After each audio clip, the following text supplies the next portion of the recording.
if something bad was going to happen, of course it's going to happen to me. And that was such a dark place when I look back at it. But you can't see it when you're in it. That's another thing. But I think that's why you have a practice in becoming awake to it. So now if any of those thoughts ever enter my mind, whatever level they are, I can nullify them super quick and I don't indulge in them. But the words I was using long ago reinforce the thought patterns that I was telling myself. So no wonder I was injured a lot. Even when we moved to Colorado and later years after high school, like there were moments of just lack. And that was all my doing. And by simply changing your focus and awareness and where you focus your attention, you can change that stuff. I'm totally a different person, I believe, than I was a long time ago.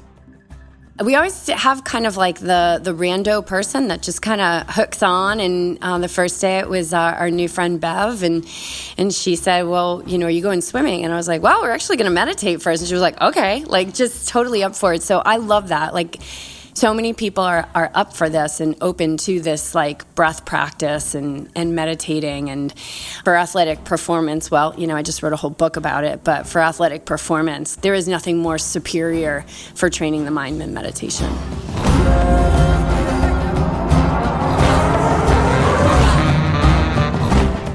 Welcome back to the Yogi Triathlete podcast. I'm Jess. I'm here with BJ and Clark. It's our September edition of the O Show, where BJ and I come together once a month to smack down life, things that we're navigating. We've been navigating a lot lately.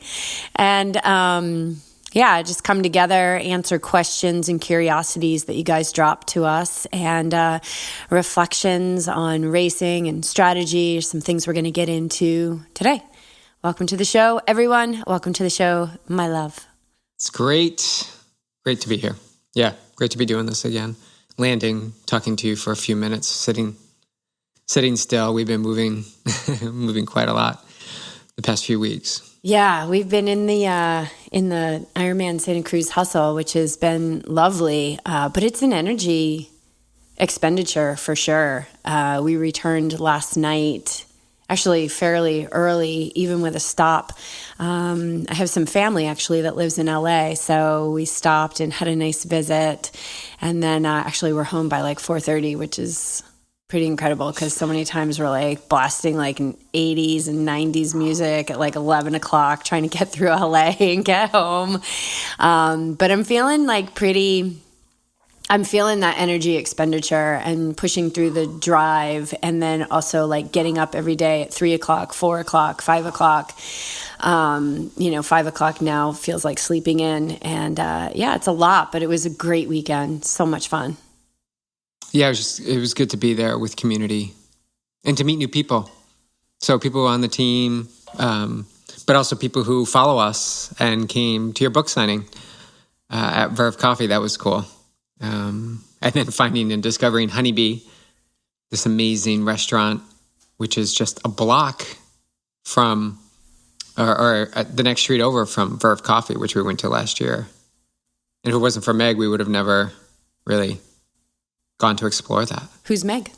Meg is someone who reached out to us on social media who had been following us and came to the book signing at Verve Coffee.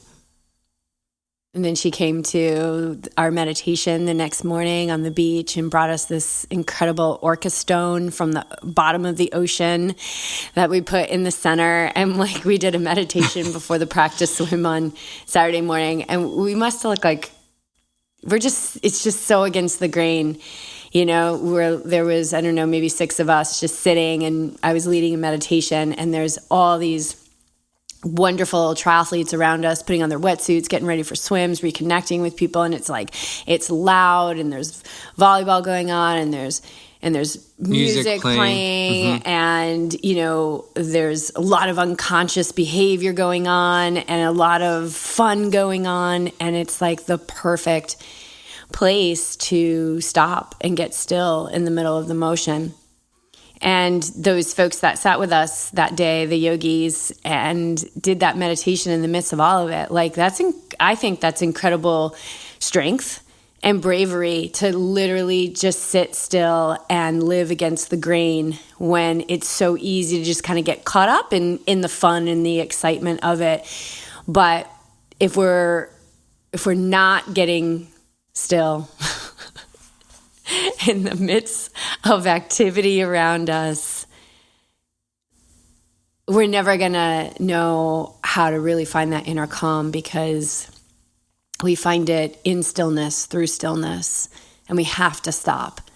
So I know a lot of people desire more calm and more mindfulness, but you've got to take a step against the grain in those moments where it's so easy to not do that. That's where your practice pays dividends. So why don't people want to be still? It's just the mind is out of control. It's just out of control. It's demanding entertainment. It's being entertained. It's demanding distraction. It's getting its distractions. It's fooling people into thinking like, oh, you got to eat this because your body's craving it and that's what you deserve. It's saying that I can't be a part of this amazing thing anymore because of this, that, or the other thing. And really that amazing thing is like going to get you everything that you desire. But what we forget is that anytime that we go to better ourselves, we're going to have resistance from the ego that really needs us to stay the same and really needs us to stay in the known as opposed to the unknown. So it's really just a matter of untrained minds. It really is. And this is a world of untrained minds. And that doesn't mean that anybody is less than. It's just, kind of like... Well, life will organize in a way similar to like when a bird flies into a window or a glass slider and just kind of gets knocked down and the bird kind of shakes itself and, has a moment. Like life will organize in that way time and time again until we learn that we have all the answers and we have all the calm and we have all the power and we have all the abundance and it all lives within us right now. And so, folks, especially folks who feel like they just can't get a break. And I know how that feels. Like literally for the last 45 days, there's been a part of me going, oh my God, please, can I just have a break? Like, I don't want to learn anything new today. I don't want to traverse any more of this contrast. It's been a heck of a couple of months that we've been navigating some life situations here. And so, but that's such a blessed place to be when you feel like you can't get a break, because that's life just knocking you down until you say no more. And that's what it's designed to do. And so why can't we get still? It's just because the mind's not trained. It's just practiced and trained. I should say it is trained. It's just trained to the noise of life. It's trained to societal ideals and patterns of living and behavior and thought. And so it's trained that way. But if you don't like it, if it's leaving you feeling subpar or anxious, you can train it another way. And because those well-worn patterns of, pretending that running is meditation, it's not. Meditation is a sitting still practice. Well, like I said, eventually life is just we're going to back ourselves so far into a corner where, we have to say no more. And that's what it's designed to do. So yeah, we can train it any way we want. It's just, we all kind of came into this assembly line of humankind and, it's an ego world. So we jumped on board with that way of living, which the goal, I think, really is, it doesn't mean that we don't participate in the world. We participate in the world for sure. I pay my taxes. I love a good party. I love to dance. But we're living in the world, but not of it. And I think that's the masterful finesse right there. And that has so much to do with realizing, that we are the creators of it all. So that place where you don't feel like you can get a break, that's your higher self, continuing to push you down so that you can rise above. And I'm not saying it's easy, and that's why most people abandon it. But it's 100% your birthright to be free of the clutter in your mind. As you're speaking about that, I'm just thinking that back to disturbance. So the people that can't sit there like we did, surrounded by all those other athletes and having the chatter and the conversations and want to be involved in it, choosing to actually be still and go inside, it takes a lot of practice. takes a lot of energy to put yourself into that and to stay in that, because our tendency is to engage. There'll be a topic that comes up that says, I use this wetsuit now because this one saves me, on efficiency and it's more buoyant and I feel like I have a faster bike with it. And then someone else chimes in, well, I use this wetsuit. And then everybody gets on board and they're having this conversation about wetsuits. Because this is what I was hearing when we were sitting there, and I was choosing to shift. I was in that moment choosing to shift from that conversation to my breath or whatever whatever because we were working on. Because it's activating the mind, right? And you're saying like, oh, I have an opinion on that. Yeah, right. I actually kind of like my wetsuit. Yeah, exactly. Right? And then we're fighting like my wetsuit. And there's an element of that for sure. Like, but you're saying because yours is more buoyant, it's a different brand, that mine is wrong. So you see all this story and dialogue that goes in the mind. And as you walk this path and become more awake, you're going to see more of those conversations. You're going to be a witness to those conversations, but you're more importantly going to be a witness to what thoughts you're having about that conversation or wanting to say in that conversation, and interrupting that need or desire to I need to prove myself. Like I need to fight for the wetsuit that I bought and why I bought it. And none of that matters. It doesn't matter at all. In my experience, when you're trying to get calm, especially in an environment like that. Well, I like what you're bringing up there because we all sat down, and I'm going to assume that we're more similar than we are different. And all of us maybe had thoughts about what was happening and what we were doing. And maybe even one of the things I kept saying in the meditation was slow down. Slow down. And slow down in the midst of all this activity. But what you're saying is the thoughts were still there. It's just, what are you giving your attention to? And that's the training. What are you training your awareness to be aware of? And in those moments, it's being aware of that quiet and that calmness within, which is incredibly powerful. But it doesn't stop the thoughts. I was having thoughts too, I hope everybody's okay. I hope Meg can hear me across the circle. I hope nobody feels uncomfortable. I was having these thoughts too. And, but I wasn't engaging with them. They were just coming and going and coming and going and coming and going, right? Just like if you're at a party, people are coming and going. You don't have to run to the door every time someone comes or run to the door every time they leave. You don't, people are coming and going. Well, that's the same thing with thoughts. So yeah, that was really, really cool to have the group together.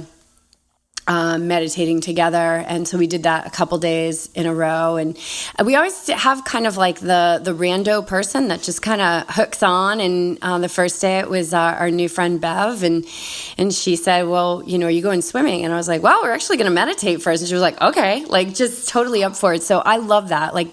So many people are up for this and open to it, to this breath practice and meditating. And, for athletic performance, well, I just wrote a whole book about it, but for athletic performance, there is nothing more superior for training the mind than meditation. Yeah, I was thinking about how I agree with all of that.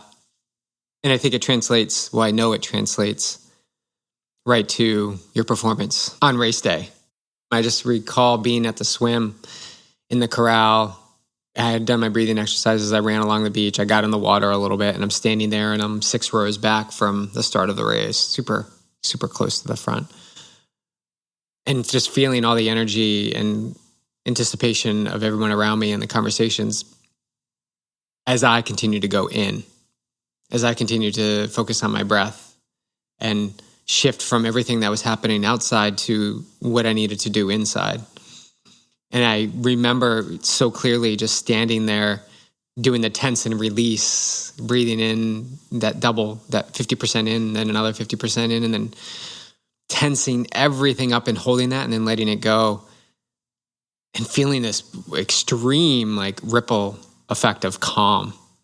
Even though they were getting really close. I think there was 2 or 3 minutes left before they would start letting 4 people go at a time every 5 seconds. And the 5-second buzzer, it's not very, soothing. it actually like echoed in my mind a few days before the race. Like something had happened, some noise had happened, and I thought about the buzzer at the swim start for the corrals for people to go.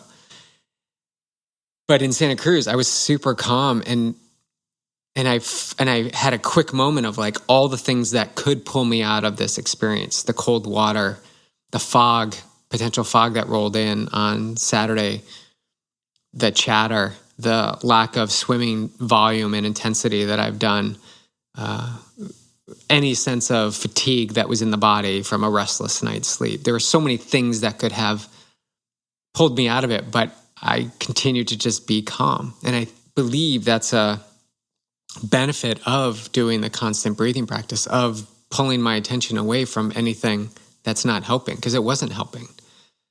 And fast forward to running, when my feet were going super numb, even though they started numb because of the cold on the bike, it was cold out, I just kept feeling that urge to stop and just, stretch my toes and take my shoes off and just squish it. But I immediately was like, no, just keep going. Squish your feet while you're running, and they will eventually. And they did. And it was actually like a roller coaster effect. I would tighten my toes up a few times while I was running, and then my feet would feel better, and then they would get all tight again and numb again. So it was like a constant practice, but I could keep moving. So my point is, I didn't need to stop. And every time you stop, you're just reinforcing that pattern in your mind that says, I have a thought that says, I want to stop. I need to stop. I need to stop. And I wanted to nullify that. I didn't want to indulge in that. And so that was my experience. And I think this is why it's so translatable to performance. Because if you're curious about getting that extra minute, 2 minutes, 3 minutes, 5 minutes on a certain leg of the triathlon, it really comes down to those moments. Fitness will help and training is going to help, but I think awareness and focusing and deciding on what you really want, not what your mind may be telling you in the moment, is where you're going to get those extra few moments. Yeah, because the mind is always going to base everything off of the past. So all those thoughts are based on the past that we're having. And I was listening to Joe Dispenza recently, and he was saying, like, when somebody recalls a memory, because we hear a lot about that, like, well, when I did this race back in, 1934, that 50% of what we're talking about when we're talking about a memory is not even true. And so, because the mind is mixing and melding all of these things and experiences. And so, that's why just deepening our relationship with present moment experience and presence. And I think presence is, if I was to define it, which I have many times, it's the ability to be in a pure experience, independent of the commentary in the mind. So sitting in that meditation on Saturday morning, really being in that pure experience, independent of, I hope everybody feels comfortable meditating in the middle of all of this. Like, I hope Meg can hear me across the circle. Like, I hope everyone is able to slow down. But I'm anchored in the pure experience of the now, independent of whatever the heck my mind wants to be blabbing about. And the mind is a thought-producing machine. So if you're thinking, then your mind is working. That's great. But those thoughts are like, they're not even close to always being true. So, and when we slow down and we really start to look at them, I don't know, in my experience, I want to know your experience, but when I started to really look at my thoughts and really hear my words, a lot of what I was thinking and saying were the things that really annoyed me with other people when they would do the same thing. And the things that I thought were unacceptable in other people, or the things that I judged other people about, when I really started to pay attention, and perhaps this is the reason why people will also abandon the work, is because when you really start to get a look at yourself, and I have never been described as, a pessimist or anything. I've always been described as an optimist with a grateful mind and heart, and because those are the foundations under which I was raised, and I saw so much. I saw everything that I found unacceptable with other people and other situations. I found it all in my words and my thoughts and in my actions. And without that ability to place myself in a experience of now so that I could actually see those things with an objective eye, I'd still be creating a lot of pain and sorrow for myself, And I feel like now I'm definitely still off gassing some of those negative boomerangs I sent out in the past. But man, every day it's like consciously not sending out negativity no matter what is being shot back at me. And that is a brilliant byproduct of training your mind. So I'll ask you the same question. Paying attention to your own words, your own actions, like back in the, towards the beginning when you're really starting to get to know yourself, what did you find about what you were seeing and hearing and thinking in your own head? Absolutely setting myself up for a disaster. Oh. Yeah, negativity probably masked in my words. I probably shared them in a way that internally I was feeling like, oh man, I have no chance of like whatever the outcome was, but I would mask it in a way that would sort of not reveal what I was really feeling, Ooh, that's so dangerous. Yeah. Because that's unconscious, and like what we don't look at will unconsciously use us. Ugh. Yeah, so I had to change that story. So unlike you, I definitely had a negative Nelly sort of. Oh, I had that. I mean, I had that too. I think it's normal. But you had a negative Nelly? Yeah, for sure. I mean, my senior quote, if it wasn't for bad luck, I'd have no luck at all. Oof. So. Did you make that up, or did somebody say that, or did you quote it from? I took it from something, I guess. I don't even remember, so long ago. But I just remember being in despair at that time in junior. I think you do it in senior year, obviously senior yearbook. But I was coming off that junior year, and it really impacted me. And it was defining me. It was defining being always injured, being less than, and not achieving what I could achieve. If something bad was going to happen, of course it's going to happen to me. And that was such a dark place when I look back at it. But you can't see it when you're in it. That's another thing. But I think that's why you have a practice in becoming awake to it. So now if any of those thoughts ever enter my mind, whatever level they are, I can nullify them super quick and I don't indulge in them. But the words I was using long ago reinforced the thought patterns that I was telling myself. So no wonder I was injured a lot. Even when we moved to Colorado and later years after high school, like there were moments of just, lack. And that was all my doing.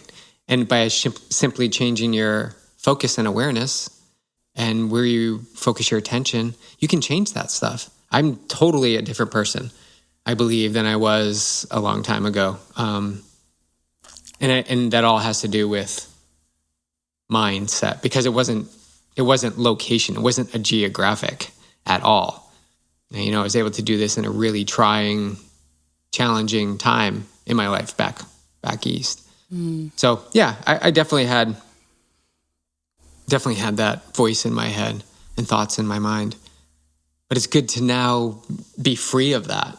And even just talking about it, like, lessens its power, and if anyone takes anything away from this, it's like we are more similar than we are different. And what you're navigating in your own mind is probably something I've navigated 100 times, if not thousands. And, but just opening up and sharing with someone or being vulnerable, my goodness, what happened to our skill of being vulnerable? Like, even if you just message us, like just putting it out there now gives you that chance to see it. And once you see it, you can say, is that true? Like, is that really true? But talking about it is not enough. And that's where the work comes in, like shifting it and replacing thoughts. And eventually you won't even have to replace those thoughts because they'll be more moving in the direction of who you want to be in this world. And all right, I'm going to sum this part of the podcast up with my yearbook quote that I think is very suiting, by Led Zeppelin, which I'm sure is not surprising to you. There are two paths you can go by, but in the long run, there's still time to change the road you're on. And so it doesn't matter where you are today. It doesn't matter. It doesn't matter if you just had a colossal argument with somebody. It doesn't matter if you just did something that wasn't kind. It doesn't matter if you're listening to this and you're hungover because you drank way too much last night, because there's just things in life that you haven't been able to get to the other side of. It doesn't matter where you are. It doesn't matter if you listen to this and you have just come out of an 1.5 hour meditation and you feel so peaceful. You will be tested. We will be tested. This is a school, and we get pop quizzes all the time, and we get final exams, which we would call growth spurts, and they are painful and they are hard. But there is always, always a moment in time for you to shift and get on a path that brings you back in power of how your life unfolds, because you now become the master of your response, which is 100% everything to the future that you're stepping into. Yeah. All right. Next topic. What are we going to talk about next? What do we got served up? You want to talk a little bit about the Ironman World Championship that happened this weekend? Oh, yeah. So back to the road trip home, we watched the whole Ironman World Championship. Well, whoever was driving was not listening. watching. Whoever in the passenger seat was certainly watching. We stayed within the lane. We were safe. Yeah. That was such an epic experience over there in Nice. Almost had some FOMO of not being over there and being able to spectate it. I know. Or participate and in you did qualify for Nice, but you chose not to go. Yeah. And that's fine. I'm at peace with that. Yeah. This race was hyped up. It was actually hyped up in the opposite way for a long time. You know, people not taking their spots, myself included, but to a different location. And it wasn't because it was in a different location. No, it's because you had a race on the calendar. Right. You had Santa Cruz on the calendar. So, but what came of it was a really fun, extraordinary opportunity to showcase pro athletes' ability to ride a challenging course, to add more dynamics in a run that's more spectator friendly, 4 loops of a run. Whereas on the Queen K, I mean, you go out and there's nobody out there at times. It's kind of desolate. So it gave the opportunity for athletes to consider a road bike versus a tri bike, and saving weight and where to push on the climbs and when to recover. It was really refreshing. And I think the feedback will be pretty impactful. And you and I were talking about it. I think you had said, watch this momentum turn, and we get to a point where maybe it's over there more often, or people crave that one more than the one in East, more than the one in Kona. So it's all momentum, it's all choice. And once you're satisfied, there's always something else. There's the next thing and the next thing. So there will always be another thing, whatever that is. But I was really impressed with Sam Laidlow and his perspective of getting into this sport. He's been doing it for a long time. I think he said he's been doing it since he was 4. And his family lives, eats, and breathes triathlon. And he kind of went all for it last year and came in second. And then nothing really happened all year. I think he had some calf issues and sickness and opportunities in the body. And then people kind of wrote him off. And then he showed up to race on the biggest stage again. And he does the same thing he did last year. He went off the front and just kept going and hoping people would, be able to, not hoping, but maybe people would come with him and be able to hold that pace. And he did it so well that he finished with enough time at the end of the race where the fastest runner still was, a few minutes behind him. But it goes to this belief that, is one enough? Is one championship enough? Like, is he already looking for the second one and the third one, and how many can he win? And his response was, he's fine with just one. The goal was to win one. And it's not that he's not going to pursue the goal of going for more. There's plenty of other things he can do, but he achieved what he wanted to achieve. And he's completely at peace if it never happens again. And that really resonates with something that, with me, where I've only done one world championship. And can one world championship be enough? Although I'm striving to go back, I'm completely at peace with having that one experience. It doesn't mean Sam or myself will not, do the work and put the effort in and love the process to get myself back there, or him back to the championship. It's just not everything.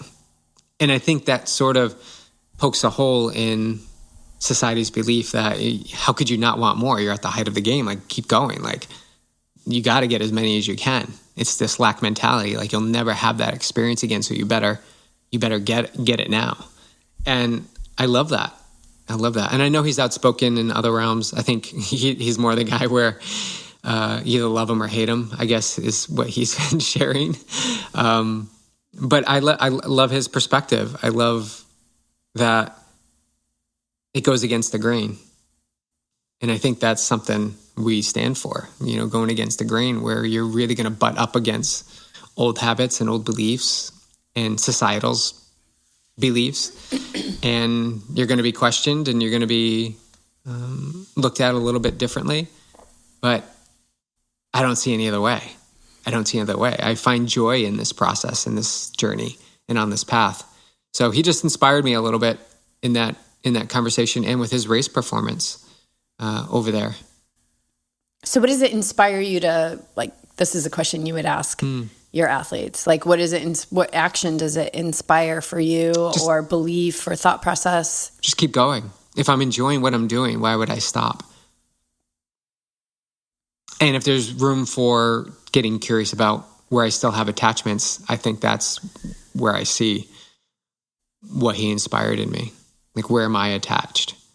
Still, even though I've done a lot of work on detachment, and I feel fulfilled in the experiences that I have come race day, because I love the process of training. I love the build. I love learning about where my mind is and body is at certain points. And I love feeling underprepared and overprepared, and how I navigate situations based on that, not basing everything on what's happened in the past.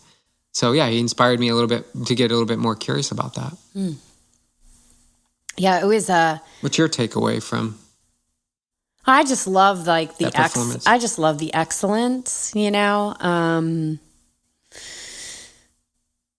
I loved Patrick Lenga, like, his single pointed focus was so impressive. But what you can't see, right, are the thoughts in the head. So I would always be interested to knowing what the mental situation was. But also, when you break your body down that much, like when you're asking so much of it, you actually kind of move into a presence, because you have to. If you get caught up in those thoughts, like, you will stop. You'll like Braden Curry. Was it Braden Curry? No, it was Bradley Weiss. Got a penalty, and he got really caught up in the emotions of that, which cost him, probably some time, and for sure cost him energy. And was it wrong? No, absolutely not. It was totally right. It was what he needed. And I love the vulnerability. Like, let's continue to show that to the world.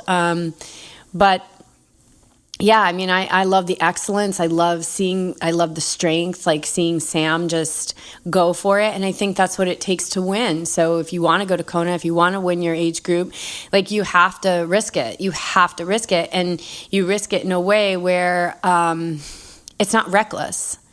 You know, it's right on that edge. And, you know, maybe it does go over the edge a little bit, but you gotta, you gotta go for it, because if you stay safe, that's never the number one position. Nobody has ever said like, oh, I just really stayed safe and I won the world championship, or I stayed safe and I qualified for the world championship. But Patrick Linga, I love to see a beautiful run. It's just, he was so fluid and so strong and was not looking around. He was just looking forward, you know, and isn't that a beautiful recipe for life? Like, what do I love about watching him run? His fluidity, his strength, his ability to just look forward and not turn his head around. Like, isn't that a beautiful recipe for going after what you desire in this life?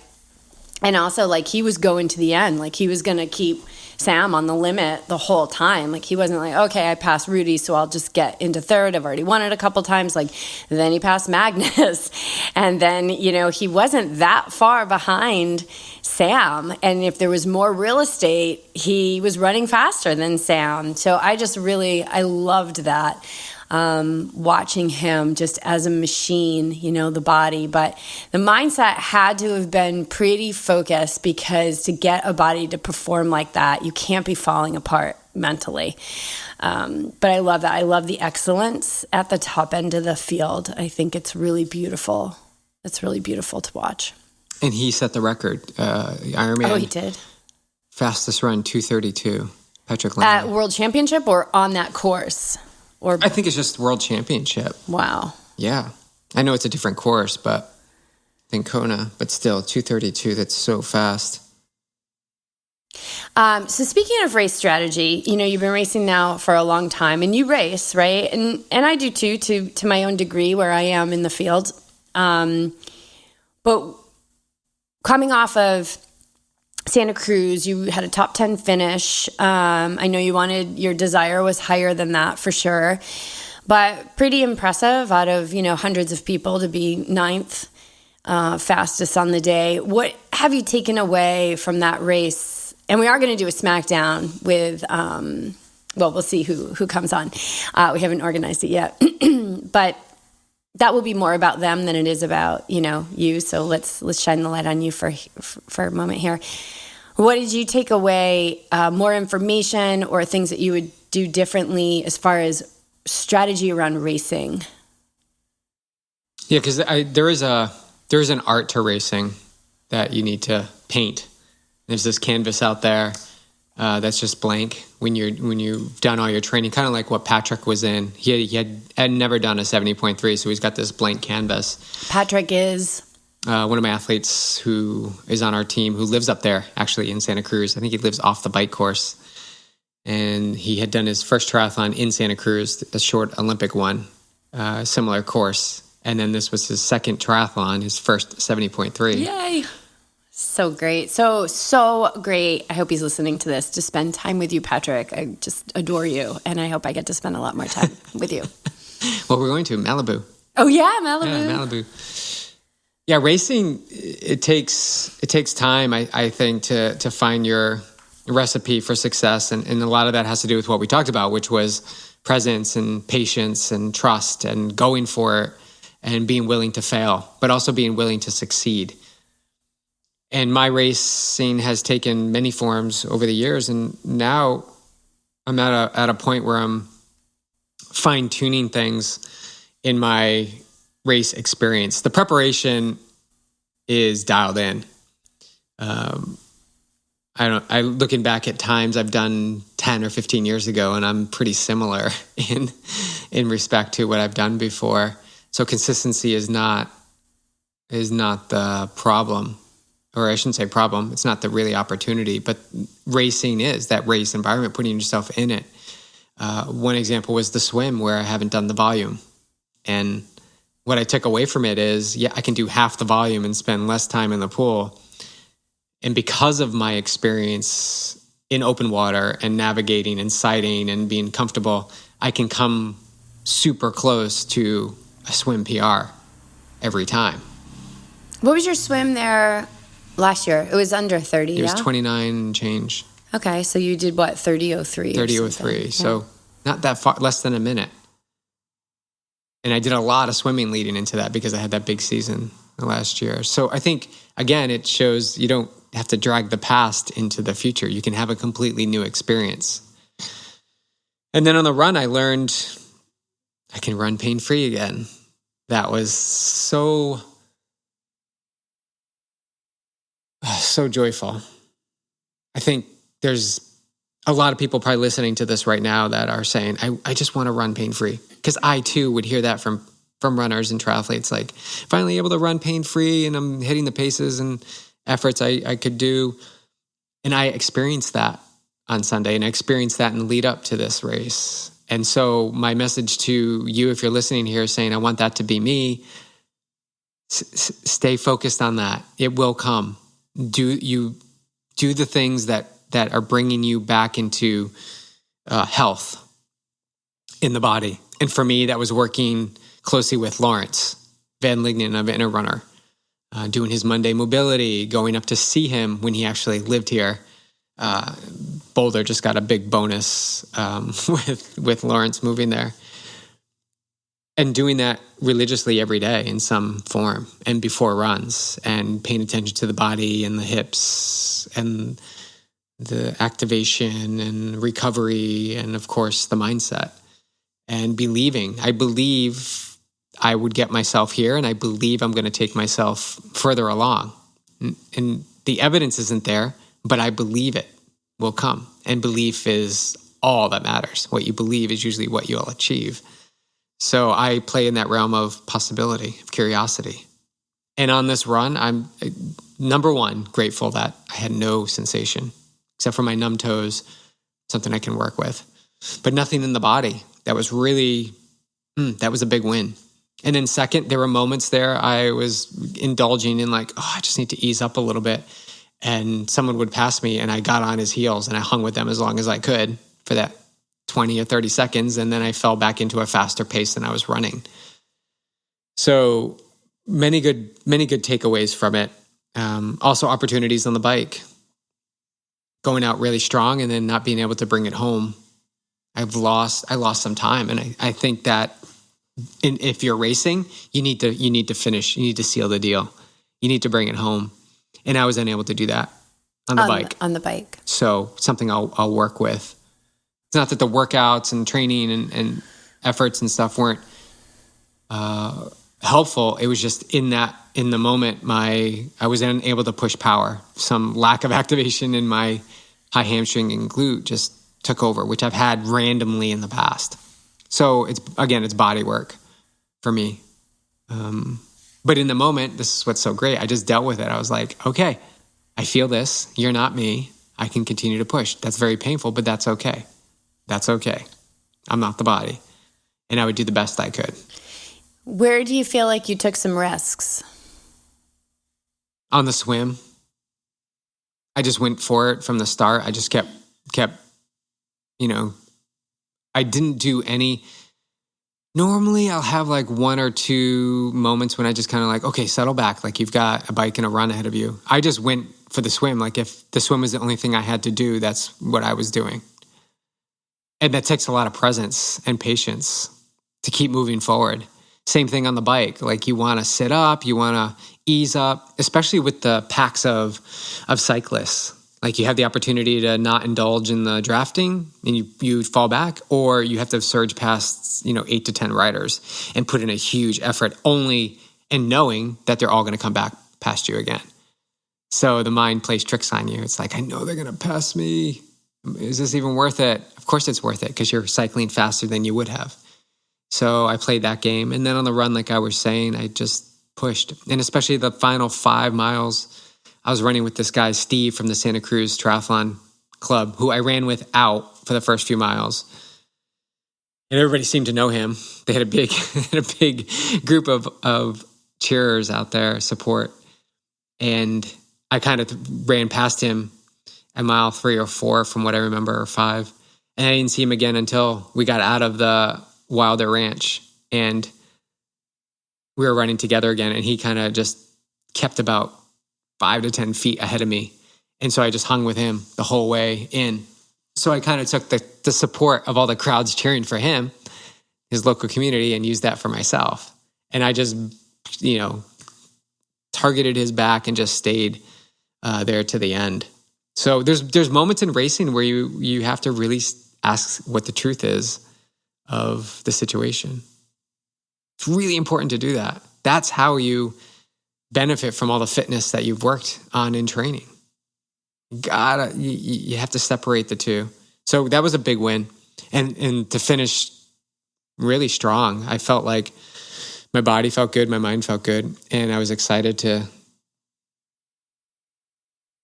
do something else. We'll see. Yeah, we'll see. We'll see what's next. Well, what's next is I'll be racing Malibu in a couple of weeks, which I'm excited about. And so I know one of the things that you love to do with your athletes is put together race strategies. What's your process with that? I take time. I step away. Like when I really want to write down the celebration day plan. Yeah. I'll sit down and then I move myself from it.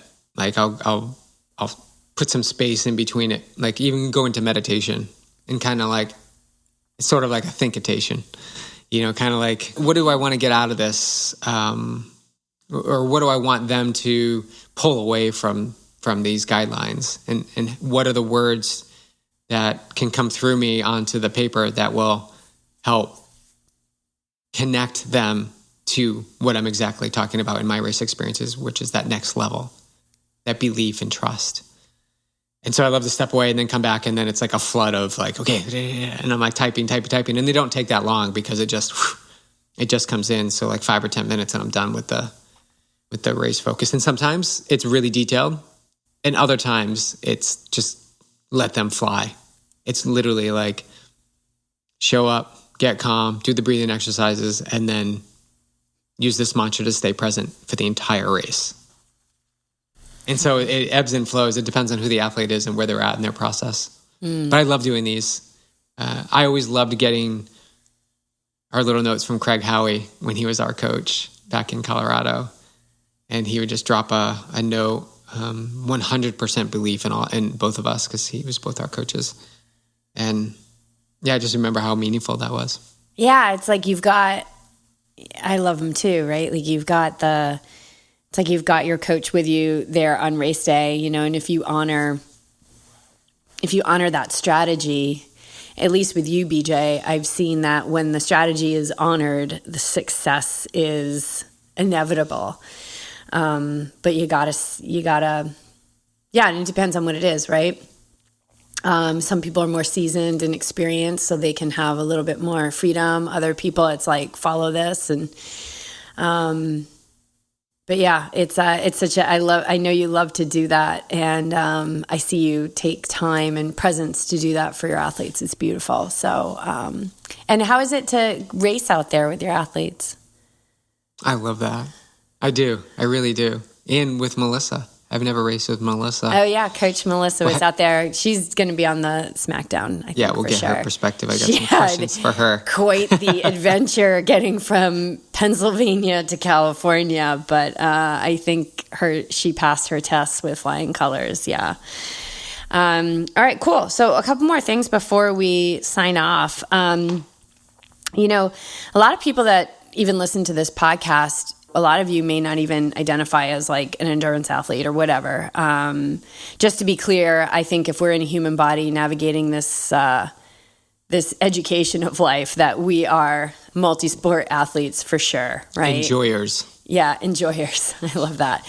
But the messages are timeless and the work is always the same, right? And so whether it's a race strategy or how do you go into this 4th round of interviews for this dream job, and not get too clingy and show up as your authentic self and all of those things. And so we've had people come to us and also ask our other coaches and ask our other athletes, like, I'm not a triathlete, but I love what YogiTriathlete stands for. And, oh, but I don't run, or my knees, or this or that. So we put together a wellness coaching option for people that don't want to do an Ironman or don't like running.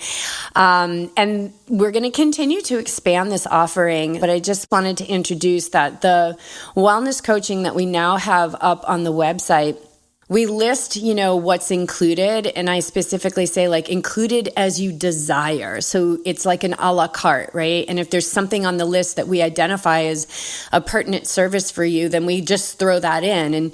And so I even say here, although we list details, the coaching relationship is designed to be an ever-morphing commitment to your greatest expression in life. And so the one that's up there now includes BJ and I working with you as a team.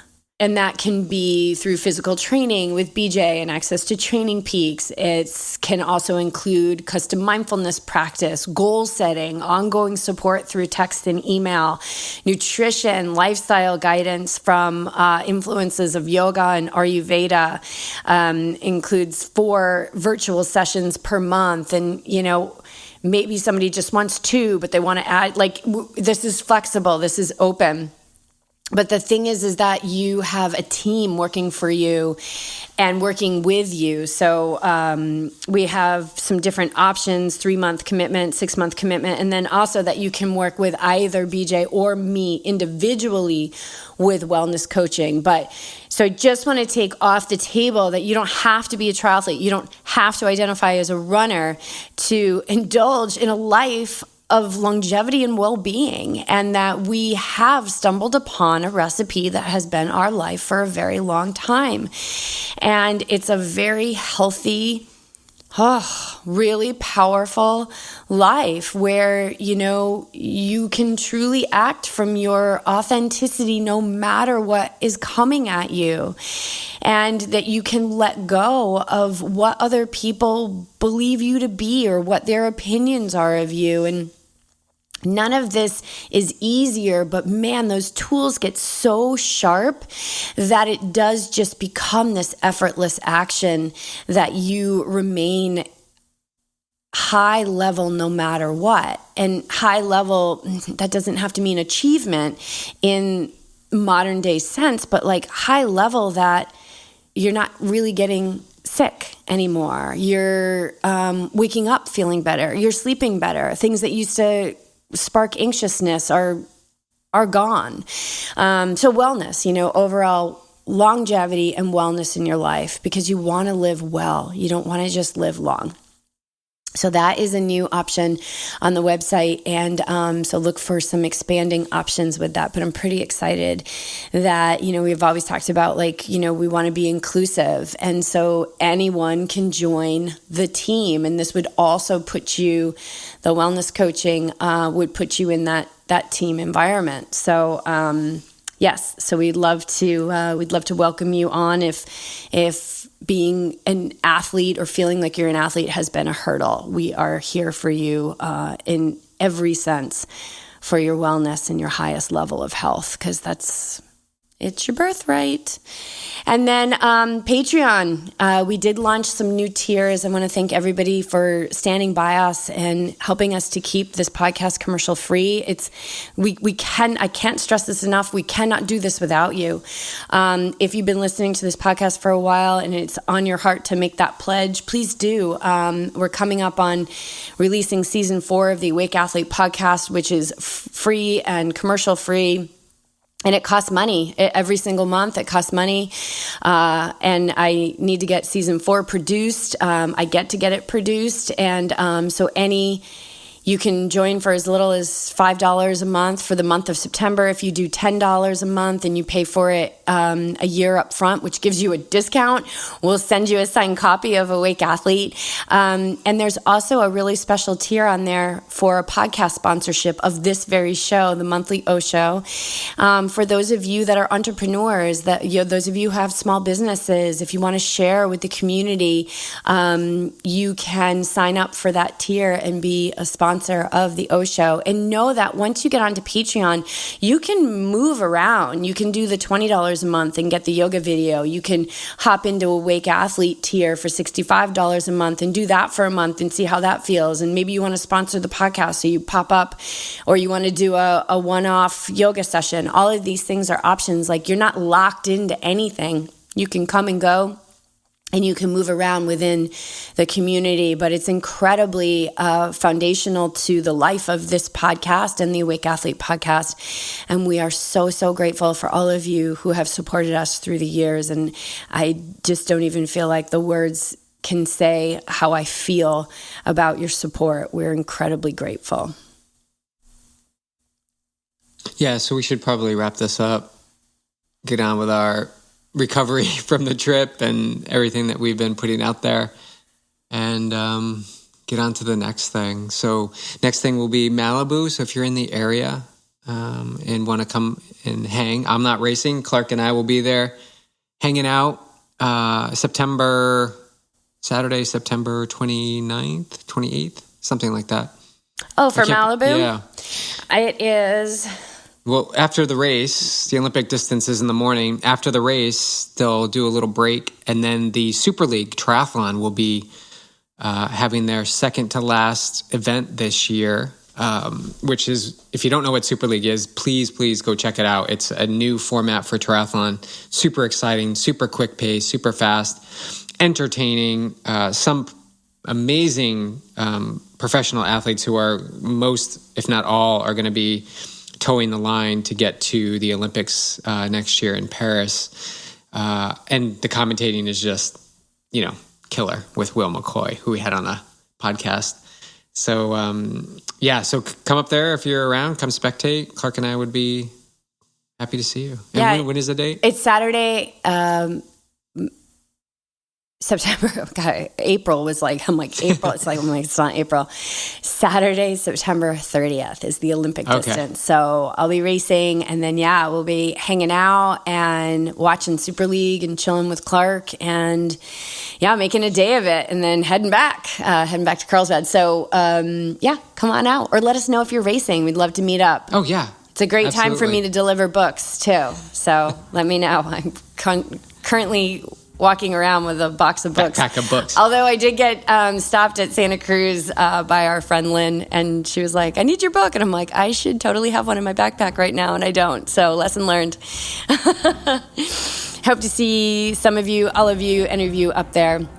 Thanks again for the support and for tuning into this show.